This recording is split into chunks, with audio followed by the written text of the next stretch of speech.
Hi everyone, कैसे हो आप सब। आई होप आप सब बहुत अच्छे होंगे। मैं भी ठीक हूँ। मैं कुमार सर एक बार फिर से आप सभी का स्वागत करता हूँ अपने new YouTube channel home tuition centre by STC. आज 10th स्टैंडर्ड का जो न्यू बैच हमने स्टार्ट किया था उसमें पढ़ाते पढ़ाते लेक्चर बनाते बनाते आज हम लोग पहुंच चुके हैं लेक्चर नंबर 3 किसके लेसन नंबर 3 के अर्थमेटिक प्रोग्रेशन का तीसरा लेक्चर वीडियो आज हम लोग लेके आए हैं। आज आपको हम एक छोटे से टॉपिक को पढ़ाने जा रहे हैं, उसके बाद सीधा आपको प्रैक्टिस सेट की ओर लेके जाएंगे जिसको हम लोग प्रैक्टिस सेट 3.2 को आपको सॉल्व करके दिखाएंगे। ठीक है, आज का जो टॉपिक है हम लोग बिना टाइम वेस्ट किए हुए चलिए सीधे टॉपिक पे चलते हैं। आज का जो टॉपिक है जिसका नाम है nth term of an AP. Last lecture में हमने पढ़ा था कि एपी कैसे निकाला जाता है, कौन एपी है कौन एपी नहीं है, कैसे हम लोग निकालते हैं, क्या कॉमन डिफरेंस होता है, क्या टर्म निकालना होता है, अगर एपी है तो आगे का 2 टर्म 3 टर्म कैसे निकाला जाता है, ये सारी चीजों के बारे में हमने डिटेल में स्टडी किया था। और उससे रिलेटेड हम लोग एक प्रैक्टिस सेट 3.1 को भी हमने पूरा सॉल्व करके दिखाया था ए टू जेड।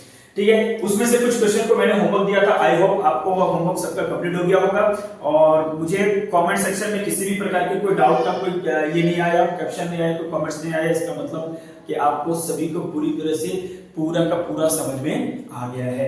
और अगर समझ में आ गया है तो आपके लिए भी अच्छा है और मेरे लिए भी अच्छा है। आप एक बार कमेंट सेक्शन में इस वीडियो के अंत में आप जरूर भेजिएगा कि सर लास्ट लेक्चर में हमें कोई डाउट नहीं है और हमने पूरा समझा। ठीक है, तो आज के इस लेक्चर वीडियो में हम स्टार्ट करते हैं nth term of an AP. AP का nth टर्म क्या होता है? nth मतलब अगर मान लिया जाए कि कोई टर्म एपी इस प्रकार से है 1 2 3 4 और सो ऑन, तो इसमें एक समय ऐसा आएगा कि मान लो 15वां टर्म, कौन सा 50 टर्म या 25 टर्म या फिर 17 टर्म या 200 टर्म कोई तो होगा। तो 15 टर्म में यहाँ पे क्या वैल्यू होगा या 200 टर्म में क्या वैल्यू होगा, जो डायरेक्टली तो यहाँ पे सोम तो गया नहीं है। अगर डायरेक्टली को पार्टिकुलरली किसी एक टर्म को निकालना है कि 40वां टर्म क्या होगा, 20वां टर्म क्या होगा, 25वां टर्म क्या होगा, तो उसको हम लोग कैसे निकालेंगे, कैसे फाइंड आउट करेंगे, उसी को आज हम लोग यहाँ पर स्टडी करने के लिए जा रहे हैं। तो चलिए स्टार्ट करते हैं आज के इस लेक्चर को, जिसमें हम लोग पढ़ रहे हैं nth term of an AP. nth term मतलब क्या? If first term of an AP is a. सबसे पहले हमने क्या कंसीडर कर लिया कि अगर एपी का पहला टर्म क्या दिया हुआ है, ए दिया हुआ है and the common difference is D. कभी भी एपी अगर है तो उसके बीच में कोई ना कोई कॉमन डिफरेंस होगा। हमने लास्ट लेक्चर में पूरे डिटेल से इसको पढ़ाई किया है और उसका पहला टर्म भी होगा। पहला टर्म मतलब शुरुआती कहीं से तो स्टार्ट हुआ होगा, आइदर 0 से 1 से 5 से 7 से कोई ना कोई तो स्टार्टिंग टर्म तो जरूर होगा, that is called first term. और उसी को हम लोग ए से डिनोट करते हैं। तो अगर हमने मान लिया कि पहला टर्म क्या है, ए है, और कॉमन डिफरेंस क्या है, डी है, अगर ऐसा है तो हमारा पहला टर्म क्या होगा, t1 a हो जाएगा, t2 a प्लस g। हमने लास्ट लेक्चर में पढ़ा है इसको पूरे डिटेल्स में, इसके हमने प्रैक्टिस से भी सॉल्व किया है। और t3 क्या हो जाएगा, t3 हो जाएगा a प्लस 2d, ये हमने पढ़ा है। अब यही पर सोचने वाली बात है कि ये जो t2 देख रहे हो, t2 को भी दूसरे तरीके से भी लिख सकते हैं। क्या लिख सकते हैं, a प्लस t2 ना, ये देखो t2 2 माइनस 1 मल्टीप्लाई d, यहां पर कुछ नहीं तो 1 है, 2 माइनस 1 करेंगे तो 1 आ जाएगा कि नहीं आ जाएगा, 1 मल्टीप्लाई d कितना होगा d। सिमिलरली इसको भी हम ऐसे लिख सकते हैं क्या, a प्लस क्या है t3 निकाल रहे हैं तो क्या 3 है ना यहाँ पर टर्म में, टर्म नंबर कितना है 3, तो 3 माइनस 1 मल्टीप्लाई v। अब देखिए इसको ऐसा क्यों लिखा कि 3 माइनस 1 करेंगे कितना हो जाएगा 2, और 2 मल्टीप्लाई d क्या हो जाएगा 2d, यानी a प्लस 2d। यही लिखे ना, इस टर्म को हम ऐसे लिख सकते कि नहीं लिख सकते, जरूर लिख सकते। क्यों नहीं लिख सकते, इसी प्रकार से t4 को भी लिखेंगे, क्या होगा t4 a प्लस 4 3d होता है, a प्लस 3d। तो यहां हम इसको क्या लिख सकते हैं, a plus 4 minus 1 multiply d। ऐसे ही करते करते ये आगे चलते जाएगा, जब tn की बारी आएगी, किसकी, tn की, यानी ये टर्म अपने को मालूम नहीं है। n मतलब कोई ना कोई एक टर्म होगा जिसके बारे में भी आइडिया अपने को नहीं है। मान लिया कि इट इज tn या इनफिनिट हो, तो tn n वो कौन सा टर्म होगा, इट इज अननोन टर्म्स, ये अननोन टर्म्स है। तो यहां कुल मिला के देखा जाए कि t4 निकाल रहे क्या होता है, a में जो a रहता है पहला टर्म, उसमें 4 में से 1 माइनस कर दो, d को मल्टीप्लाई कर दे तो हमारा क्या आ जाता है, t4 आ जाता है। t3 में हमने क्या देखा कि a में जितना टर्म निकालना है, कितना थर्ड टर्म निकालना है, तो 3 में से 1 माइनस कर दो, d को मल्टीप्लाई कर दिया तो क्या हो जाता है, t3 निकल जाता है। सिमिलरली t2 में हमने क्या देखा कि t2 में से 1 माइनस कर दिए तो मल्टीप्लाई डी कर दिए तो ये हमारा t2 गया। अगर t1 की भी बात करें तो उसको भी आप ऐसे लिख सकते हो। कैसे लिख सकते हो? a प्लस, ये तो अपने पास दिया ही रहेगा, a प्लस a, यहाँ क्या है 1 है ना, तो 1 माइनस 1 मल्टीप्लाई डी। अब इसको करोगे 1 माइनस 1 0, 0 मल्टीप्लाई डी क्या हो जाएगा 0, 0 a प्लस 0 क्या होगा, यही होगा ना। आप ऐसे भी इसको लिख सकते हो, नहीं भी लिखोगे तो कोई दिक्कत नहीं, वैसे भी t1 हमारा फर्स्ट टर्म होता है। तो t1 को छोड़ के बाकी टर्म अगर निकालना हो तो ये फॉर्मूला या ये फॉर्मूला दोनों में से किसी से भी निकालोगे आंसर आ जाएगा। उसी प्रकार से अगर tn निकालना हो तो tn कैसे निकालेंगे? ये तो हमारा पहला रहेगा ही, फर्स्ट टर्म रहेगा ना। a में क्या करते थे, नंबर ऑफ टर्म जो देता था उसमें से 1 माइनस कर देते हैं। नंबर ऑफ टर्म क्या है n, तो इसमें क्या कर देंगे n माइनस 1 और मल्टीप्लाई d। और यही फॉर्मूला का आज यूज करना है, किसके लिए? tn के लिए। nth टर्म अगर निकालना हो तो देखिए फॉर्मूला यूज करेंगे, क्या करेंगे? tn is equal to a plus n minus 1 multiply d। फटाफट इसको आप नोट डाउन कीजिए और इस फॉर्मूला को भूलिएगा नहीं। इसी पर आपका आज का पूरा प्रैक्टिस सेट सॉल्व होने वाला है और आगे का भी प्रैक्टिस सेट में इसका बहुत यूजफुल होने वाला है। ये फॉर्मूला निकालने के लिए हमने इतने सारे पापड़ बेले और लास्ट में हमारा nth टर्म का जो फॉर्मूला होता है, फाइंड द nth टर्म, अगर एक ep दिया हो इसमें nth टर्म निकालना है तो ये tn = a plus n minus 1 multiply d। इस फॉर्मूला पर हम लोग सॉल्व कर सकते हैं, है कि नहीं ऐसा? फटाफट इसको नोट कीजिए या फिर स्क्रीनशॉट लीजिए। अब इसके बाद हम लोग क्या करेंगे, इसके ऊपर एक एग्जांपल सॉल्व करेंगे और सीधा हम लोग प्रैक्टिस सीखते हो जाएगा। चलिए इसको रख रहे हैं, एक एग्जांपल के बाद इसको समझने की कोशिश करते हैं कि ये हमारा कितना आसान है या गलत है या सही है या रॉन्ग है, जो भी है हम इसको समझने की कोशिश करेंगे। फॉर्मूला याद रखिएगा, मैं एक कोने में लिख देता हूं ताकि भूले नहीं। एक कोने में रख देता हूं, क्या लिखा था हमने, tn = क्या था, a प्लस n माइनस 1 है ना मल्टीप्लाई d। ये था हमारा आज का फॉर्मूला और इसी फॉर्मूले पे हमको क्या करना है, आज का सारे क्वेश्चंस को सॉल्व करना है। तो सीधा स्टार्ट करते हैं लोग। स्टार्ट करेंगे एक एग्जांपल के साथ में। मान लीजिए एग्जांपल कुछ इस प्रकार से दिया हुआ है। क्या दिया हुआ है एग्जांपल में? मैं क्वेश्चन ले लेता हूं। एग्जांपल में क्वेश्चन दिया हुआ है चेक वेदर, सॉरी ये नहीं है, कहां गया, पहला एग्जांपल लेता हूं। लिखता है कि एपी एक दिया हुआ, find the 30th term, find the 30th term of the AP. कितना दिया हुआ एपी दिया हुआ अपने पास में, एपी दिया हुआ है 3, 8, 13, 18 और एट सो ऑन। तो अपने को फाइंड क्या करना है, 30th टर्म यानी T13 क्या निकालना है, 30th टर्म यानी n = अपने पास में दिया। आप देखिए क्या क्या गिवन है वो अपने को पहले लिखना पड़ेगा। अभी इसको क्या करते हैं, सॉल्व करते हैं। सबसे पहले अपने को क्या लिखना होगा, T1 क्या है, T1 = a, कितना दिया हुआ है 3, T2 कितना है, T2 है 8, T3 कितना है, T3 कितना दिया हुआ है, T3 दिया हुआ है 13, T4 कितना दिया हुआ है, T4 दिया हुआ है 80 और साथ ही साथ एक चीज और दिया हुआ है Tn, nth टर्म Tn कितना दिया हुआ है 30, Tn कितना दिया हुआ है 30 दिया हुआ है।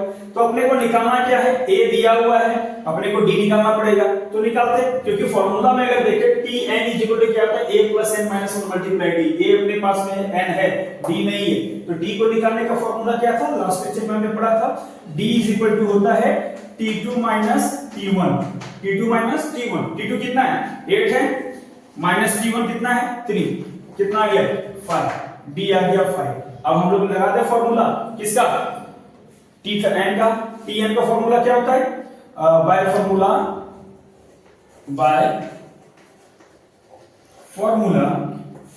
क्या होता है, Tn = a plus n minus 1 multiply d। अब सब जगह पे सबका वैल्यू पुट कर दे। ये Tn का वैल्यू कितना है 30, यानी ये कितना हो जाएगा T30 और यहाँ क्या हो जाएगा, a का वैल्यू दिया हुआ अपने पास में 3, तो लिख दें a = 3 प्लस n क्या होगा, ये 30 माइनस 1, n का वैल्यू कितना है 30 है ना, जहां n था n का वैल्यू कितना है 30 है, n = ये दिया हुआ है ना, इसको कैसे भी लिख सकते हैं, n = ये लिख सकते हैं। चलो Tn नहीं लिखते, इसको डायरेक्ट n लिखते हैं। n = कितना होगा 30, n तो टर्म ही तो निकालना है अपने को। तो n इज इक्वल टू क्या हो गया 30, तो n के जगह पर 30 डाल दें। और ये 30 माइनस 1 मल्टीप्लाई d का वैल्यू कितना आया था 5, तो यहाँ 5 लिख देंगे। अब इसको सॉल्व कीजिए, सॉल्व करेंगे क्या हो गया, 3 का 3 रह गया, ये 30 माइनस 1 कितना हो जाएगा 29 मल्टीप्लाई 5। अब इसको मल्टीप्लाई कीजिए और 3 को ऐड कीजिए, इसको 3 प्लस 9 5 जा 45, 5 2 जा 10 और 4 14। अब इसको ऐड करेंगे टोटल कितना हो गया 148। लिखेंगे therefore T30 is equal to कितना हो गया 148, और ये हो गया हमारा रिक्वायर्ड आंसर। कितना आसान था दोस्तों, बस एक फॉर्मूला अगर हमारा ये फॉर्मूला याद रहेगा Tn is equal to a plus n minus 1 multiply d, तो आसानी से हम इसको सॉल्व कर सकते हैं। फटाफट इसको नोट कीजिए, फिर आगे हम लोग क्या करेंगे, अगले क्वेश्चन को हम लोग सॉल्व करेंगे। प्रैक्टिस सेट पे स्टार्ट करते हैं सॉल्व करने की। चलिए हो गया, वेरी गुड।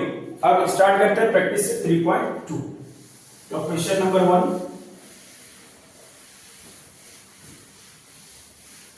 आज का लेक्चर बहुत ज्यादा बड़ा हम नहीं करने वाले हैं, छोटे से लेक्चर में आपको लगभग आपके प्रॉब्लम को सॉल्व करवाना चाहते हैं। चलिए स्टार्ट करें प्रैक्टिस से।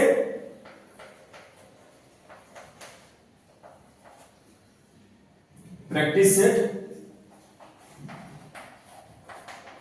3.2। इसमें क्वेश्चन नंबर 1 का क्या कहता है कि यहाँ पर कुछ एपी दिए हुए और अपना एक्टिविटी टाइप का है। एक्टिविटी टाइप का है, मैं एक एक्टिविटी सॉल्व करवाता हूँ, बाकी एक्टिविटी सेम टू सेम है, आपके लिए होमवर्क के तौर पर है। पहला एक्टिविटी क्या है, बिना टाइम वेस्ट किए हुए सीधा हम लोग लिखते हैं, समय नहीं गवाते हुए 1 1 8 15 22 और x इस प्रकार से है। यहां पर लिखा हुआ here a is equal to, इस तरह से बॉक्स बना हुआ है, comma t1 is equal to, फिर बॉक्स बना हुआ है, फिर t2 is equal to box बना हुआ है, t2 इज इक्वल टू इस तरह से बॉक्स है, और t3 इज इक्वल टू इस प्रकार से बॉक्स बना हुआ है।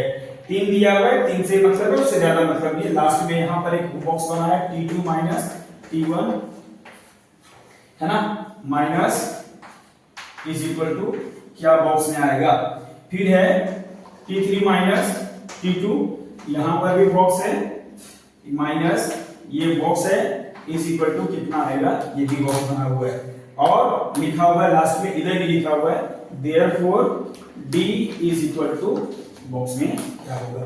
सब लगभग सेम है, सारा डिट्टो सेम टू सेम है, बस आपको केवल क्या करना है, ये डेटा, और सारा डेटा आपका क्वेश्चंस में दिया हुआ है, सारे क्वेश्चन में से डेटा को लिखना है और आपको फिलअप करना है। सबसे पहले देखिए a क्या होता है हमारा, t1 होता है, t1 कितना है यहाँ पर 1 डाल दिए, t1 कितना होगा सेम होगा, t2 कितना होगा 8, t3 कितना दिया हुआ 15, फिलअप कर दिए।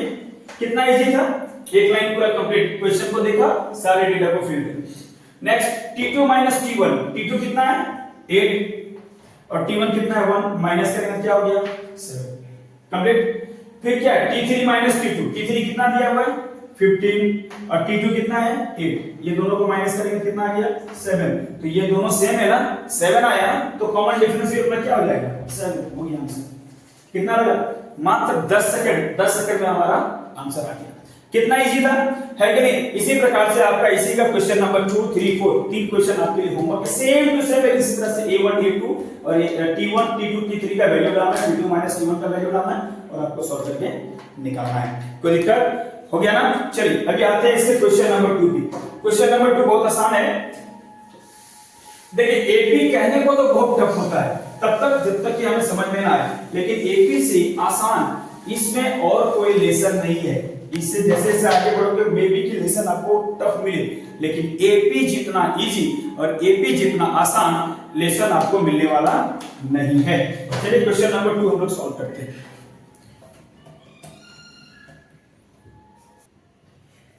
चलिए क्वेश्चन नंबर 2 हम लोग नोट करते हैं। क्वेश्चन नंबर 2 क्या कहता है कि decide whether the following sequence is an AP, if so find the 20 term of the question क्या है कि पहले डिसाइड करना है कि जो दिया हुआ है वो एपी में है या नहीं। अगर है तो इसका 20 टर्म जो होगा वो क्या होगा और कितना होगा। तो चलिए सबसे पहले क्या करते हैं, इसका 20 टर्म को हम लोग निकालेंगे। पहले क्वेश्चन नंबर 2 जो है उसमें जो एपी है, मैं डायरेक्टली लिखता हूं, पूरा स्टेटमेंट नहीं लिखता, स्टेटमेंट आपके पास टेक्स्ट बुक होगा, चेक कर लीजिएगा।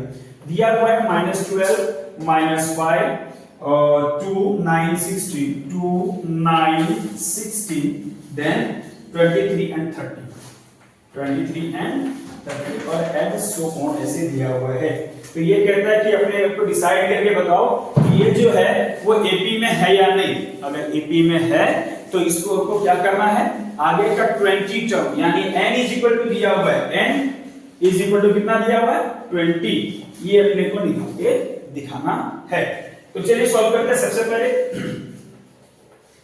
क्या लिखते हैं, t1 is equal to a, कितना दिया हुआ है -12, t2 कितना दिया हुआ है -5, t3 कितना है t3 9 और t4 हम t4 तक लेते हैं, आप जहां तक लेना चाहो ले सकते हो, कोई दिक्कत नहीं है। एक बार चेक कर लेते हैं, ये हो गया -12 देन 5 देन t3 कितना है 2 है ना, यहां रॉन्ग लिया है, t3 हो गया 2 और देन हो गया t4 हो जाएगा अपना 9 हो गया, हमने ले लिया। अभी क्या करते हैं, सबसे पहले हम निकालते क्या है, क्या निकालते हैं, सबसे पहले निकालते हैं t2 t1, क्योंकि एपी दिया हुआ है कि नहीं दिया अपने को पता नहीं है। ये पहले बोल रहा है decide whether the following sequence is an AP, decide करके बताओ कि ये जो सीक्वेंस है वो एपी में है या नहीं। तो हम डी कैसे निकाल सकते हैं, जब पहले हमको डिसाइड करना होगा ना कि इससे एपी में रहेगा तो डी निकलेगा, एपी में नहीं रहेगा तो डी नहीं निकलेगा। तो सबसे पहले क्या करते हैं हम लोग एपी निकालने का कोशिश करते हैं। क्वेश्चन नंबर एक का इसमें क्या निकालेंगे, t2 t1, t2 कितना दिया हुआ है -5 -12, इसको सॉल्व करेंगे क्या आएगा, माइनस माइनस प्लस -5 प्लस 12 में से 7 माइनस क्या आ जाएगा 7 आ जाएगा, 12 में से 5 माइनस कितना आ जाएगा 7। इसी प्रकार से क्या निकालेंगे, t3 t2 कितना है 2 -5। अब इसको सॉल्व करोगे तो भी आपका आंसर कितना आ जाएगा 7, minus into minus plus 5 plus 2 कितना हो जाएगा 7 हो जाएगा। नेक्स्ट और अंतिम t4 t3 कितना दिया हुआ है 9 -2, इसको भी करोगे तो आंसर आपका 7 आएगा। हर बार क्या है 7 से 7 आ रहा है, माफ कीजिएगा, हर बार क्या आ रहा है 7 7 7 आ रहा है, यानी कि सभी क्या है सेम डिफरेंस में है। तो लिखेंगे since given sequence are in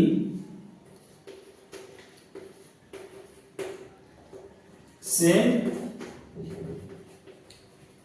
difference, therefore the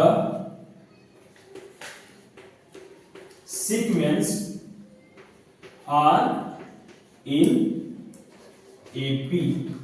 same difference में है इसलिए हम कह सकते हैं कि ये सीक्वेंस जो है किसमें है एपी में है, और अगर एपी में है तो d इज इक्वल टू क्या हो जाएगा बच्चा, d इज इक्वल टू हो जाएगा यहाँ पर 7, क्योंकि सेम डिफरेंस तो वही है ना, तो d भी मेरा कितना हो जाएगा 7 ही हो जाएगा। तो हमने लिख दिया d इज इक्वल टू 7। अब d इज इक्वल टू 7 हो गया और अपने पास में n इज इक्वल टू कितना दिया हुआ है 20, तो फाइंड आउट क्या करना है t20 निकालना है। तो निकालेंगे tn इज इक्वल टू क्या होता है a plus n minus 1 multiply d।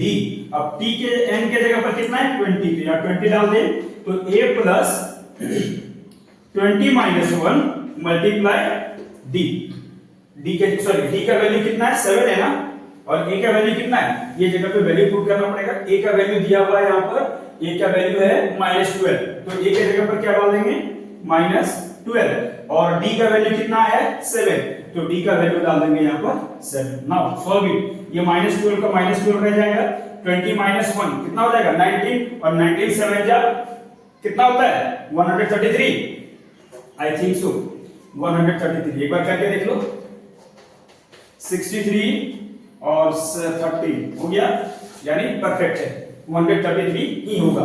अब इसको माइनस करो, 133 माइनस 12 कितना होगा, करके देखिए क्या होगा। 3 माइनस 2 1 और 3 माइनस 1 2, 121, यानी T20 का वैल्यू कितना आ गया, 121 इज द करेक्ट आंसर। अब चेक कर लीजिए, आंसर यही होना चाहिए। तो फटाफट इसको नोट कीजिए और इसके बाद आगे एक दो क्वेश्चन और को सॉल्व करवाएंगे और आज का लेक्चर वीडियो यहीं पे खत्म करेंगे। इसके बाद आज बाकी का जो प्रैक्टिस सेट है वो नेक्स्ट लेक्चर वीडियो में हम आपको सॉल्व करवाएंगे। हो गया, वेरी गुड। चलिए क्वेश्चन नंबर 3 भी सेम टू सेम है। क्वेश्चन नंबर 3 का क्या कह रहा है, गिवन अरिथमेटिक प्रोग्रेशन इज इतना then find the 24 term of this. क्या है अगला जो प्रैक्टिस क्वेश्चन है वो क्या कर रहा है कि नीचे जो दिया गया सीक्वेंस वो अरिथमेटिक प्रोग्रेशन में है, यानी एपी में पहले से दिया हुआ, तो अपने को डायरेक्ट क्या निकालना है, 24 टर्म निकालना है। इससे भी इजी है, यहां पे तो हमने पहले एपी को फाइंड आउट किया था, यहां एपी में पहले से दिया हुआ है, तो इसको लिखे। क्वेश्चन नंबर 3 क्या कह रहा है कि गिवन अरिथमेटिक प्रोग्रेशन यानी एपी इज इक्वल टू, पहले बोल रहा है एपी है तो लिख दे एपी इज इक्वल टू कितना होगा, 12, 16, 20, 16, 20, कितना है 24 और डॉट डॉट डॉट। तो इसमें बोल रहा है n इज इक्वल टू दिया हुआ है, n इज इक्वल टू 24, यानी 24th टर्म अपने को निकालना है।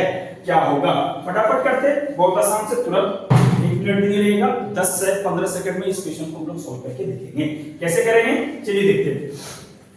यहां पर दिया हुआ एपी, तो T1 यानी कि A कितना हो जाएगा 12, T2 कितना हो जाएगा 16 और T3 कितना हो गया 20। इतने ही की जरूरत है तो इतना ही लिखते, इससे ज्यादा नहीं लिखेंगे, ठीक है। अभी नेक्स्ट क्या है, अपने को जब एपी में दिया हुआ है तो D निकालते हैं। D का फॉर्मूला क्या होता है, B इज इक्वल टू होता है T2 minus T1।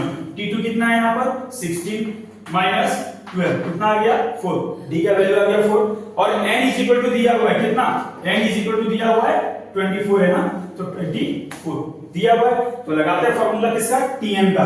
Tn is equal to क्या होता है, a plus n minus 1 multiply d। n के जगह पर कितना डाल देंगे 24, a के जगह पर क्या है 12 प्लस n के जगह पर 24 माइनस 1 और d का वैल्यू कितना आया 4 आ गया। इसको सॉल्व करें, कैसे करेंगे, ये 12 का 12 हो गया, 24 माइनस 1 कितना होगा 23, 23 मल्टीप्लाई 4, तो कीजिए लास्ट में 23 मल्टीप्लाई 4, सॉरी 23 मल्टीप्लाई 4 कीजिए, क्या होगा 4 3 जा 12, 4 2 जा 8 और 1 9, सही है क्या, 4 3 जा 12 का 2 कैरी 1, 4 2 जा 8 और 1 9, यानी 23 4 जा 92, ये कितना हो जाएगा 92 और प्लस 2 12 कितना हो जाएगा 92 प्लस 12, आई थिंक ये होना चाहिए आपको 104, यानी T24 इज इक्वल टू कितना हो गया 104 इज द आंसर। चेक करते हैं क्या हमारा आंसर सही है या गलत है, एक बार टेक्स्ट बुक में हम लोग इसको देखने का कोशिश करते हैं। चलिए देखते हैं क्या है आपका 3.2 का question number 104 is the perfect answer. है कि नहीं, कितना आसान है ना, आसान, इसीलिए बोलते हैं एपी जो कुछ भी नहीं है, बहुत आसान है, एकदम सिंपल तरीके से हम लोग आसानी से इसको सॉल्व कर सकते हैं। अगला क्वेश्चन है question number 4, find the 19th term of the following AP. नीचे जो दिया हुआ एपी सेम टू सेम, इसका 90 टर्म निकालना है। जैसे इसको सॉल्व किया, fourth number same to same है, आपको होमवर्क के तौर पर देता हूं। फिफ्थ नंबर भी सेम है, 27 टर्म निकालना है, बाकी एपी दिया हुआ है। सिक्स्थ नंबर है how many 3 digit natural number are divisible by 5। तो 6 से लेकर 10 तक का जो क्वेश्चन है मैं हम लोग आज अगले लेक्चर में पढ़ेंगे। आज के लेक्चर के लिए यहीं पर 5वां नंबर तक का जो क्वेश्चन है सेम टू सेम है, मैंने तीसरा बताया, चौथा और 5वां आपके लिए होमवर्क है। 6ठे नंबर क्वेश्चन से हम लोग अगले लेक्चर में देखेंगे। तब तक के लिए आप पढ़ते रहिए, आगे बढ़ते रहिए और हमारे इस वीडियो को अगर अच्छा लगा हो तो लाइक शेयर कमेंट्स और अपने दोस्तों को भी इसको शेयर कीजिए और उन्हें भी सब्सक्राइब और कमेंट करने के लिए जरूर भूलिएगा। आपका एक सब्सक्राइब, एक लाइक, एक कमेंट हमारे इस YouTube चैनल के लिए संजीवनी बूटी की तरह काम करता है। तब तक के लिए धन्यवाद।